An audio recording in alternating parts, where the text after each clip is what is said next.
One. Hello and welcome to the podcast Nybo at Next Journal Club, where we in this series of high performance papers have with us today Faidon Magkos to talk us through this paper here, the epidemiology of obesity. And as we can see, very impressive pick-off of citation in a very short period. And I can tell you, Faidon, that this is by far the fastest paper reaching so many publications of the papers we have had here.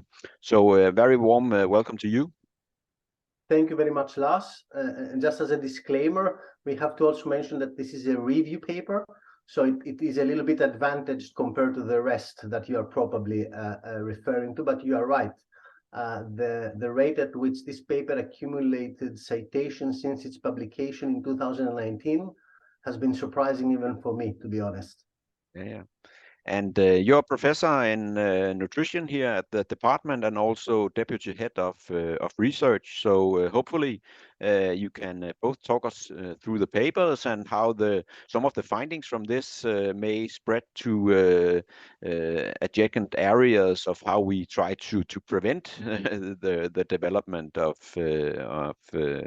obesity. Yeah, that's the $1 million question. Yeah. Yeah, the big question for many of us, at least focusing on energy balance. But here we have selected some of the key figures from the paper showing how the prevalence of obesity defined as a BMI over 30 has developed over the years, and also how that is spread across different continents and across age. Could you talk us through how did you extract these data? Absolutely, Lars. Let me just take you one step further to give you a little bit of a background on this paper. So before I moved to Singapore, I used to work with obesity in the United States. And in the United States, you know, whenever you turn your head around, you see a lot of people with obesity who suffer from excess body weight. So it's really a visible disease. But upon my moving from the United States to Singapore, I found myself in a place where there were no obese people. I mean, literally, I was one of the biggest people that I could see around. So that really does intrigued a little bit my interest about the prevalence of obesity in Singapore, but it also in Asian countries in general. So that really kind of piqued my interest towards epidemiology, because as you know, I'm not an epidemiologist by training. So around that time, we got an invitation to write a review about the epidemiology of obesity in the journal Metabolism, which is one of my favorite journals. And of course, we agreed to do that. And at that time, we kind of thought that there is so many review papers about the epidemiology of obesity, so we have to do something a little bit differently. And we decided to make a very short review. I mean, this is like a 4-page review, right? Yeah, the findings are condensed, so we like that. Correct. So we wanted to write a paper that people would take like maybe 20 minutes to read through. So it's a fast read. And also cover the main basis. So what happens with age, what happens with sex, what happens at the global level, and what happens at the regional level. These are the 4 different types of questions that we wanted to address in that paper. So the next question was, as you mentioned, you know, how to define overweight and obesity. So we took the standard definition by the World Health Organization using the body mass index, weight divided by height squared. And we use a cutoff of 30, even though we knew even at that time that the cutoff of 30 may not be entirely applicable for Asian populations. So we did that. And then the next question was, you know, what kind of data we are going to use. So we opted to use the global burden of health and disease data. And we tried to define the different regions based again on the World Health Organization division of the world. So the World Health Organization divides the world in 6 regions for reasons of administration and reporting that you can see there on the bottom right corner. It's the Americas, the European region, which includes Russia, the Eastern Mediterranean, which is mostly Middle East, the African, which is self-explanatory, the Southeast Asia, which includes India, Indonesia, and neighboring countries, and also the West Pacific, which is Australia, China, Japan, and similar countries. Okay.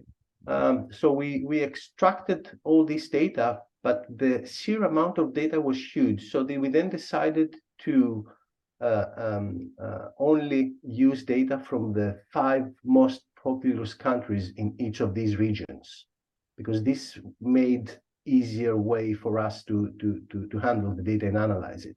And how did you extract those data? So let's say you had you wanted to extract the data for India. How did you find the corresponding body mass, I mean weight and height data for that country? I see. The global burden of disease database does not have weight and height. We extracted prevalence rate of obesity, percent of people with overweight or obesity. So we extracted the raw data was the percent of people with BMI above 30. Okay. Right. But where were these databases and how many people did that represent in a given country? This is represent the totality of the population in a country based on national recording data. So if you go to we have a link in the paper. Yeah, I saw that. Right.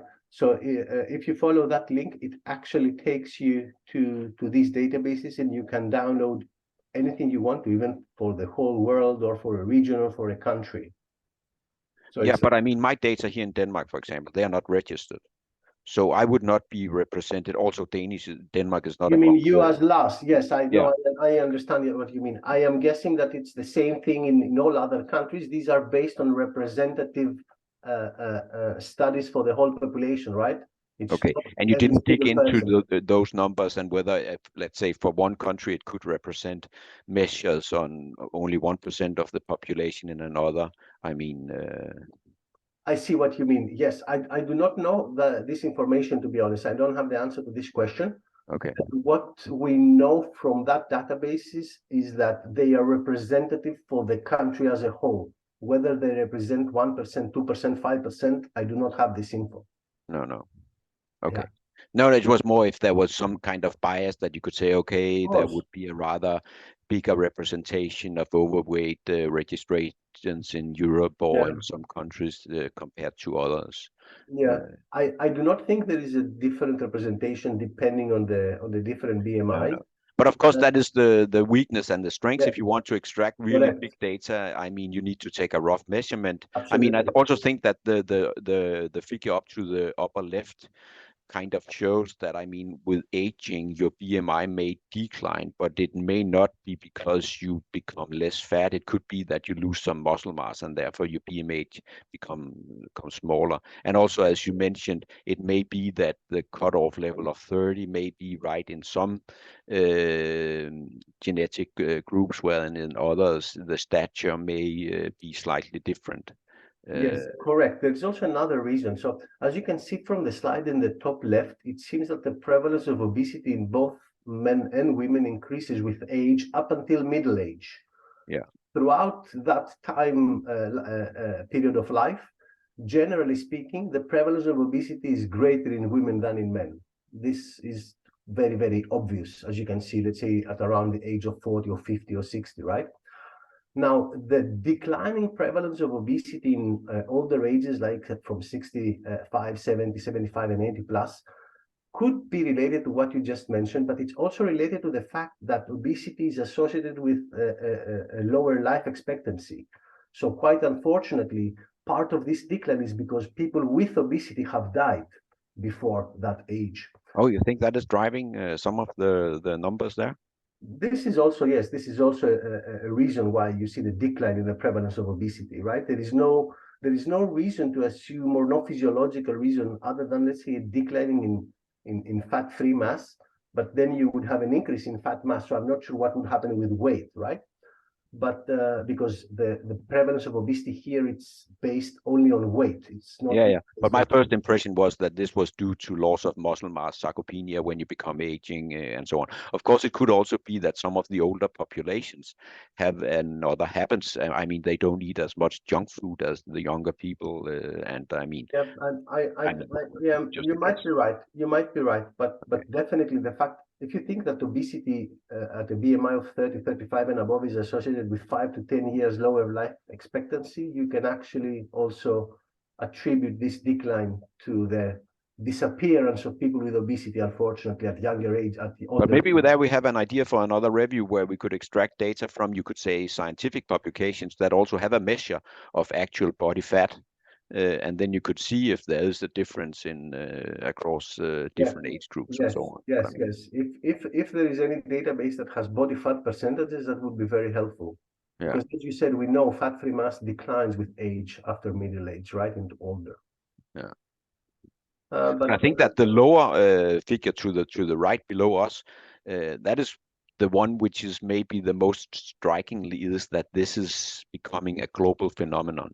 I mhm, mean, as you also said, when you move from the US to Asia, I mean, the prevalence, as also is clear here, is lower, but the numbers are increasing and maybe even at a high rate over the last years or so. absolutely. Just before you look at the regions, if you just take the global picture on the bottom left, you can see that, in 1980s, the prevalence rate of obesity across the world was about 7%, and now it's around 12. Not now, 5 years ago, it was around 12, right? Yeah, So so we're this doubling. represented a nearly doubling in the prevalence rate of obesity, which is a very big increase if you think that, the whole population really at the global level. What this means is that there is around 600 million people in 2015 with obesity, and therefore, and about 1.8 billion with overweight. Overweight is defined as a BMI above 25, not above 30. So really, it's becoming an epidemic if you look at the global picture. Now, if you go into the different regions, yes, you will see that this increase has been shared, let's say it like that, by all different regions around the world, whether it's the Americas or the Europe or Eastern Mediterranean or Africa or Asia. But of course, the absolute rates are different.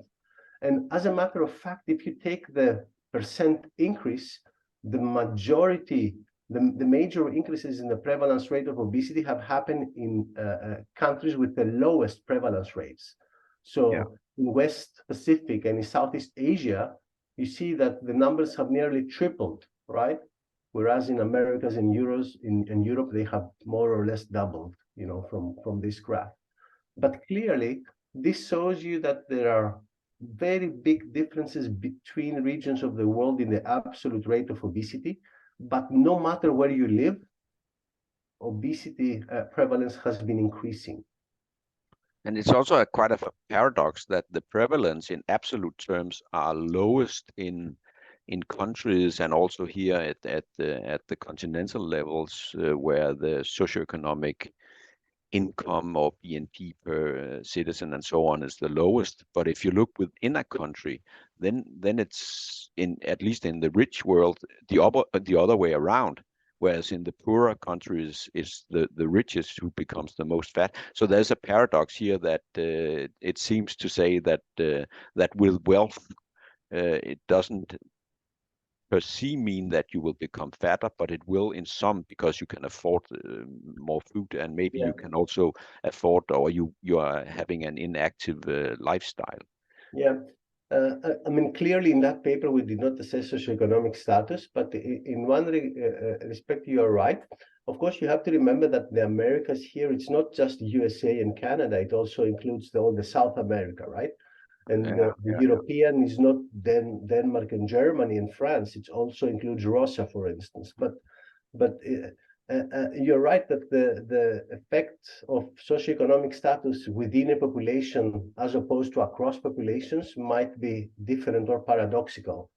Nevertheless, there is also evidence that if you go to high income countries like the US or some European countries, people with the highest socioeconomic status tend to have lower rates of obesity because they are more informed, they have more time to engage in physical activity, Yeah. they can And actually. that's where the paradox come into me, Correct, really. Yeah. correct. So they Because can. then you could say, okay, it's not just a matter. You could say, okay, in the lowest, you will have more manual workers, they have more energy expenditure, and so on. Yeah, the lowest countries, it's not just the fact that they are low socioeconomic status. I think that it's because also they are countries in nutrition transition. So during these past maybe a few decades, there has been a radical change in their food supply, right? Compared to what has happened in Europe and the United States in the 50s or the 60s.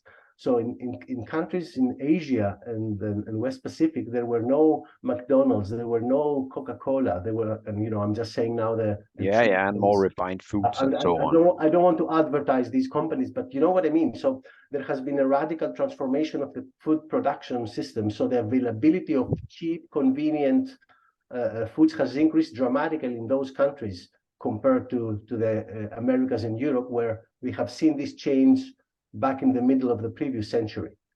But then also the million-dollar question is: we see all these numbers go up, we see it in all regions. Will it ever change? Will we ever break the trend? So will we have a decline? I had a talk with Arne Astrup, and where we also discussed their satiety and look for healthy diets. And you could say, okay, at least there are no areas where they have. I mean, we look for the Mediterranean diet, and we think, okay, that's a healthy diet. But in Yes. terms of prevalence of obesity, at least we don't see any. Or are there some countries who, so to say, have broken the trend? Yeah, you mean if there are countries who are resistant to obesity? Yeah, Unfortunately, no. Um, I'm guessing that there are two ways to tackle this problem. I mean, if we can think about tackling it, one is preventing it and one is treating it. And as everything in medicine, it's easier and cheaper to prevent things than to treat things. yeah. In order to be able to prevent or halt this obesity epidemic, I guess we would have to know or have a very good idea about the causes of obesity. And no matter how surprising this may sound, we do not know exactly what is the main driver behind these trends. Is it people eating more? Is it people eating differently? Is it people exercising less? So we really have no good idea about what is the main driver of the obesity epidemic in the world.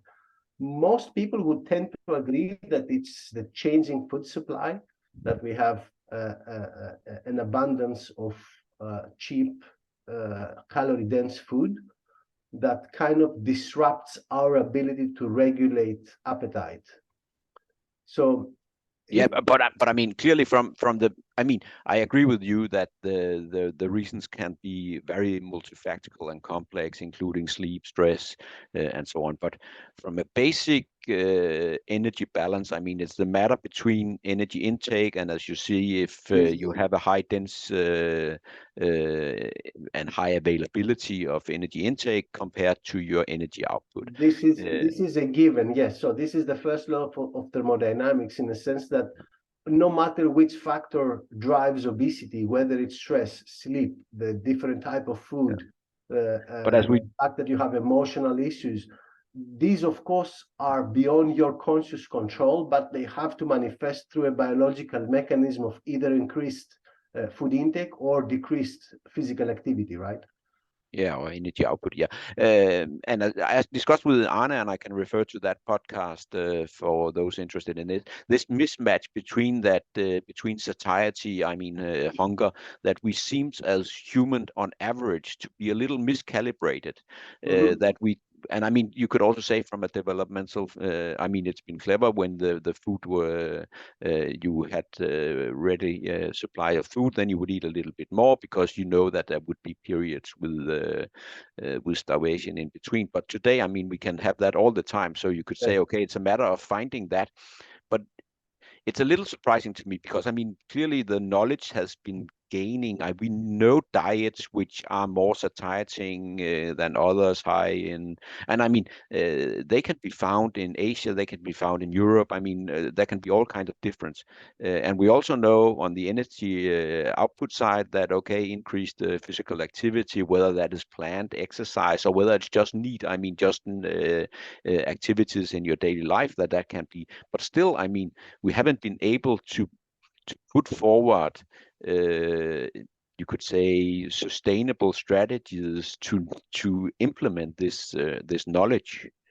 Yeah, this is unfortunate, but you are right. So, I mean, the human body and the homeostatic system that regulates appetite and eventually our body weight is made up so that it can protect us from underfeeding, but because the consequences of underfeeding and starvation are immediate, right? They're life-threatening, really. Yeah. On the other hand, so it's asymmetric because when you are being overfed and you are gaining weight, there is no pressure for the body to prevent you from doing that. In fact, storing calories, teleologically speaking, would be advantageous, right? Because you have more energy for when you need it, as you mentioned.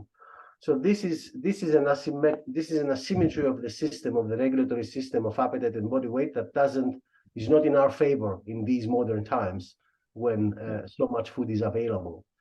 Now, the fact that we know, let's say that energy intake and energy expenditure are important, unfortunately has not translated into any practical means by which we can reduce the obesity epidemic.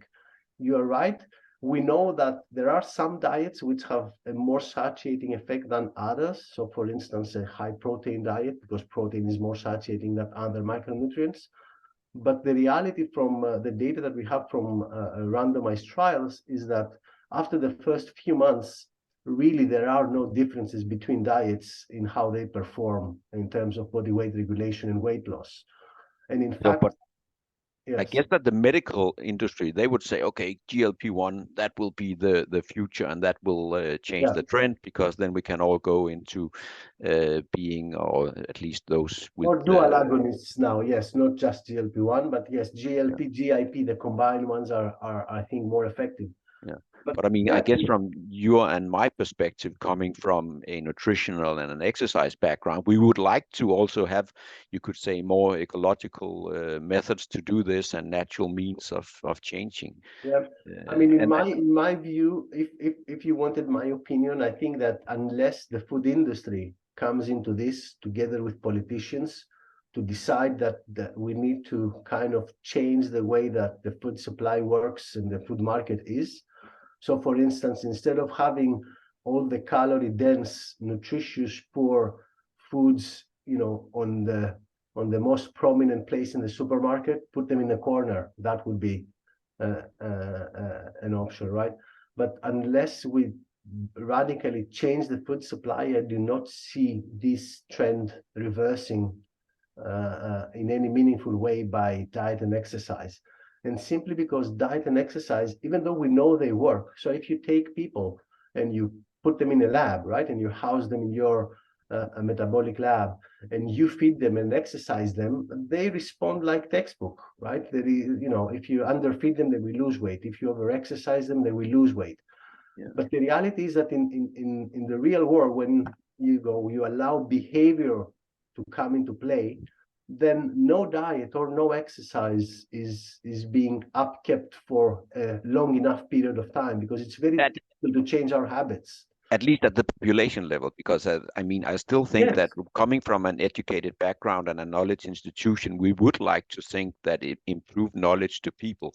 And I mean, I also think that there are both at the individual levels, but of course also intervention studies, as well as you can see, if you look at the numbers, yes, it may be that 15% of the global population are overweight, but that also still implies that 85% are not. Correct. So I mean, I think I would also be reserved that we take away the individual responsibility. Yeah, you're right. I agree with you that the trend towards the past years maybe is that to take completely away the responsibility from the individual. And I do agree there must be a balance, right? Because eventually the person will act on whatever urge they have to either eat more or exercise less. That's true. But nevertheless, there is a lot of pressure and a lot of other factors which are beyond our conscious control, right? So what, as a society, what we need to do is that we need to create the conditions to help the majority of the people I regulate agree. their weight. It's not Or at enough. least those at high risk. Yeah. Yes. So if you look at the population level, if you say that you have to eat less and exercise more, this will work for 1% of the population. And of course, I myself know a lot of people who had a lot of weight and they managed to lose it and they maintain it for quite some time, right? But this is not for the majority. That's unfortunate. No. So we have, as a society, to create conditions to help the majority of the population. You're absolutely correct that even though we all live in the same environment, there is still about 40%. It's not 85 because 85 includes all those who are not obese. About 40% are all those who are lean, so not even overweight, right? So if you count overweight and obesity together, BMI above 25, then the prevalence at the population level globally is around 60%. Yeah. 40% of us have a normal body weight in this environment. So I think that there is a lot of research happening right now also in these individuals to see, are they having any specific physiological trait that allows them to be protected in such an environment? Is it because they do not eat this food? Is it because they exercise more? Is it because their genes are somehow different, and so on and so forth? I think this is an active area of investigation these days. So, but in order to round up this talk, where do you see the research go? Because I mean, this paper and also some previous WHO reports and so on, they clearly show the trend, and then we can say, okay, this is moving in the wrong direction. But I guess that, as you also have touched upon, we should go down into the etiology of it and what are the causes to stop the train. I mean, we cannot just say, okay, this train will run wild. Is that where we're going, or do we need to keep on this type of evidence also to show cars how it is, or where are we going in this area? I think that showing those types of results and data, it kind of rings a bell and it keeps an alarm pinging continuously, right? I think that the research nowadays kind of works on both treatment and prevention. So as you mentioned before, the GLP-1 agonists or all sorts of other pharmaceutical combinations that are being currently developed, they work on the treatment side. So that's of course important to have. When you have so many people suffering from this disease, it is important to try and treat it. At the same time, however, if you look into the future and newer generations, I guess that we have to focus more on prevention and perhaps in earlier stages of life, so that people do not develop obesity to begin with. Because once you develop obesity, it's very difficult to get rid of it, unfortunately. So we should start with the children in the schools, maybe also at workplaces. But I mean, what your figure showed was clearly that that it's in the middle age. So we are in the risk business here. We are Yes. from an age point of view. Correct. But I mean, I guess also if you get the good habits when you are young, and you keep them, and we Yes. also I educate think people. I And think that's that's also extremely my point of view, important. is that if it's forced upon, I mean, if it's exercise on prescription, it won't work. It will Yeah. only work for sure. So we need to get some kind of on how we also make people enjoy being active and enjoy eating a healthy food and Correct. so on. And if you think about how a taste, let's say, develops in infants and young kids, it's how they learn. So Yeah. whatever their mother or their parents give them, that's what they learn to like in life. There is no question about it. There is very solid evidence for that. So I think that focusing early in life would and empowering people with good habits is key for halting and reversing this trend in the future. Of course, this does not mean that we will have to forget about the current generation. So that's why treatment options also need to be there. Yeah. And as a matter of fact, I think nowadays it was just yesterday that it was announced that these drugs, the GLP-1 receptor agonists, also reduce major cardiovascular events in people with obesity, which is it's a milestone really in obesity treatment, right? So it doesn't just reduce body weight, but it makes them really No, because you can say in itself, body weight is maybe not the eliciting factor of disease and so on. It's all the causative effects. But it's a super tanker that we need to stop and or change slightly in the direction. And I guess it's a very big challenge. But I mean, I enjoyed reading this paper, and also through the talk, I think it shows the clear trends. And as you say, it's an eye opener for politicians and people all around the world that this is a problem we need to take serious. Yeah, absolutely. And then time will show if we as human are capable of that, or it's only some individuals who can do so. Yeah. Yes, you're right, Lars. I hope that we will be able to do something about it. Yeah, we do. It's Indeed, like indeed. climate change. It's obvious. So, Yeah, but we haven't been successful either on that one, which is exactly. another big issue for humans and for Yeah, yeah. science. So Yeah, the first thing is to have to agree that there is a problem, right? That's the first yeah. thing to tackle that problem. Yeah. Indeed. Thank you for your time, Marcos, and I hope that people will enjoy the talk and also dig into the paper for further details that we have not touched upon here. Thank It you a lot. was it was my pleasure, Lars. Thank you for inviting me. Thank you very Welcome. much.